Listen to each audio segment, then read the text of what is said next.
Bem-vindo aqui para mais um vídeo que nós vamos conversar sobre a nossa Bolsa de Valores.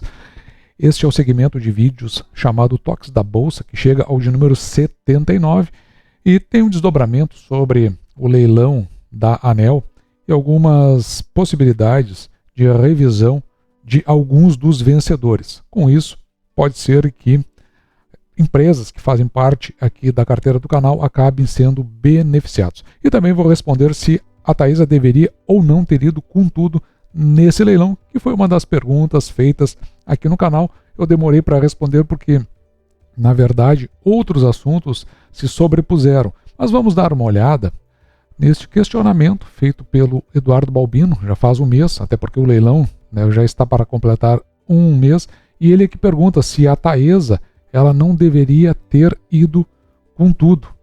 Afinal de contas, ela tem contratos que estão por findar lá pelo ano de 2030. E vamos começar aqui por esta notícia do FL Journal, que foi publicada no dia 28 de julho de 2023. Hoje é dia 30 de julho de 2023, é um domingo. Veja que o seguinte, a ANEEL, aqui na manchete, ela adia a decisão sobre vencedor misterioso, que é assim que é chamado na reportagem. Com isso, existe a possibilidade de que outros que participaram do certame, como por exemplo a ISA-CTEP, TRPL4, podendo levar o lote específico que foi vencido por esse vencedor misterioso. Vamos dar uma olhada aqui quem é o vencedor misterioso a que se refere a reportagem. Dê uma olhada aqui, é o chamado consórcio Gênesis. E no Toques da Bolsa número 74, nós mencionamos sobre o resultado desse leilão.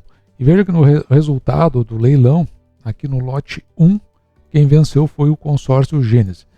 Era um lote com valor aqui de 174 milhões e o consórcio Gênesis ganhou com um deságio de 66,18%. Ou seja, do valor que foi colocado pela ANEEL, o consórcio ele acabou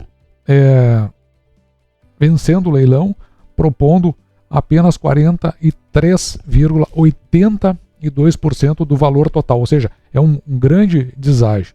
Se você for ver, é o maior dos deságios que aconteceram durante todo o pregão. Talvez por isso a desconfiança. E o mercado como um todo, evidentemente que ele fica com o pé atrás. O que acontece é que para fazer a habilitação desse consórcio, então a ANEEL, Agência Nacional de Energia Elétrica, ela decidiu por postergar esse processo de habilitação. Então não está definido o vencedor, pelo menos por uma semana. Esse é o grupo desconhecido, então conforme nós dissemos, ele acabou vencendo o lote 1 com um deságio extravagante, na ordem de 66%.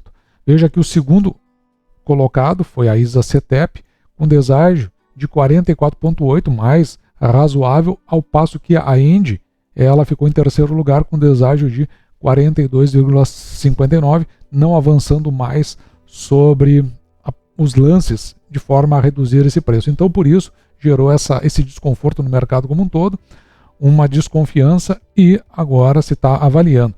No caso, eu acredito que isso não deva acontecer, mas no caso de rejeitar a habilitação, então o próximo vencedor seria a ISA-CTEP, que faz parte aqui da carteira do canal. E agora, respondendo especificamente a pergunta do Eduardo Balbino Neto, e para me ajudar aqui a responder, eu vou utilizar essa matéria publicada aqui no site da Empíricos. Ela foi logo após o leilão, a publicação, e veja aqui, ela coloca a Taesa, a Alupar e a Eletrobras e faz uma pergunta. Essas empresas perderam ou ganharam com esse leilão de transmissão? Essa é a questão. E esse que de fato foi o maior leilão dos últimos 5 anos. Ele ficou ali na casa dos 16 bilhões de reais o resultado, que na verdade a própria reportagem ela aponta esse valor logo abaixo aqui. Porém, os deságios foram muito grandes. Veja, são deságios que no total chegam a 50,9%, ou seja, desses 16, na realidade, apenas 8. Isso, a própria ANEEL, ela também vai olhar com desconfiança. E dois fatores aqui chamaram a atenção dos analistas, né? O primeiro deles é o protagonismo de pequenas empresas, como nós vimos agora há pouco a Gênese, e o excessivo deságio que aconteceu. Não nesse caso específico pelos 50%, porque eu acho que estava mais ou menos dentro do esperado, ali entre 40% e 50%, mas é porque, no caso específico aí da Gênese, ela acabou indo a um deságio muito alto, que chegou na ordem dos 66%. Ou seja, ela está fazendo uma contratação que é 1/3 do valor ofertado pela Agência Nacional. Então, quer dizer, isso, o mercado como um todo, ele acaba colocando uma certa desconfiança. E no caso, aquele que está concorrendo, né, eventualmente, ele acaba adquirindo por valores que não vão ser nem suficientes aqui para remunerar aqueles que são os investidores da empresa ou aqueles que são os maiores players no caso de empresas que não são listadas, que é o caso que nós vimos da vitória de empresas pequenas que não são nem listadas na B3. Investimentos dessa monta, ou seja, esses investimentos menores, eles acabam levando a riscos que tem que ser computado dentro do processo. O que acontece aqui e por que tudo isso está sendo verificado? Porque, veja bem, a nossa taxa de juros da economia, ela saltou aqui do Banco Central, a Selic, ela saltou de 2% para 14%. O que significa isso? Que, na verdade, se você for buscar o recurso no mercado, através de debêntures ou através de bancos financiadores, você vai acabar pagando um juros maior, justamente porque às vezes, e na maioria das vezes é isso que acontece, essas empresas elas não têm o recurso disponível.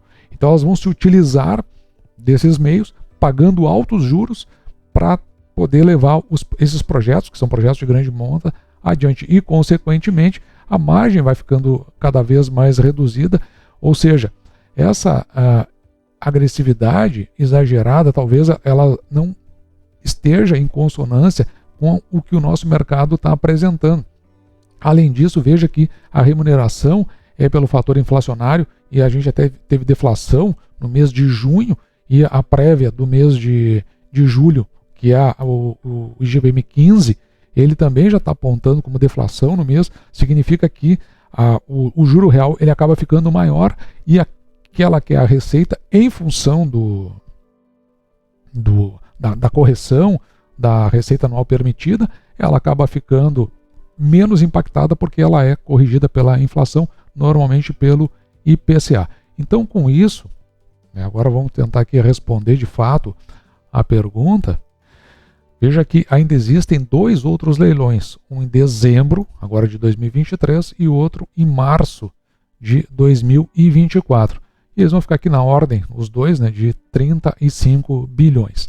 Veja que quem colocou todas as suas fichas nesse leilão, evidentemente que não vai ter o mesmo fôlego para os próximos leilões. Então, a meu ver, eu tenho o entendimento que empresas como a Taesa, que é o caso aqui em tela da pergunta que é feita, mas também o Energia, a Lupar, a própria Eletrobras, acredito que essas empresas que no caso a Eletrobras até Furnas andou pegando leilão, o Energia também alguma coisa, mas a Lupar, a Taesa, essas empresas aí vão acabar tendo um fôlego maior para participação nos próximos leilões.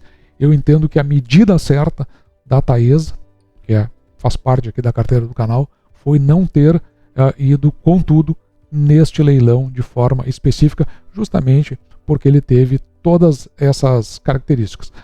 Tem uma tendência de redução de juros, a inflação ela deve entrar num patamar de ascendência, pelo menos a expectativa que a gente está vendo, e é por isso que a gente faz essas análises macro do mercado, o que sugere que talvez nos próximos leilões, Taesa, a Lupar, a Isacetep, eu acho que ela botou bastante energia agora, mas essas que não colocaram energia nesses leilões, elas venham a ter uma possibilidade de vencer outros lotes e assim ter uma margem maior e uma consolidação, principalmente se a decisão da ANEEL acabar tirando a Gênesis e entregando para Isacetep. Eu acho difícil que isso aconteça, mas o fato é que talvez haja sinalização até para a ANEEL que empresas com esses portes pequenos tenham dificuldade de entregar esses projetos ao longo do tempo. E com isso, acabe esse projeto passando, como já aconteceu, a Taesa mesmo adquiriu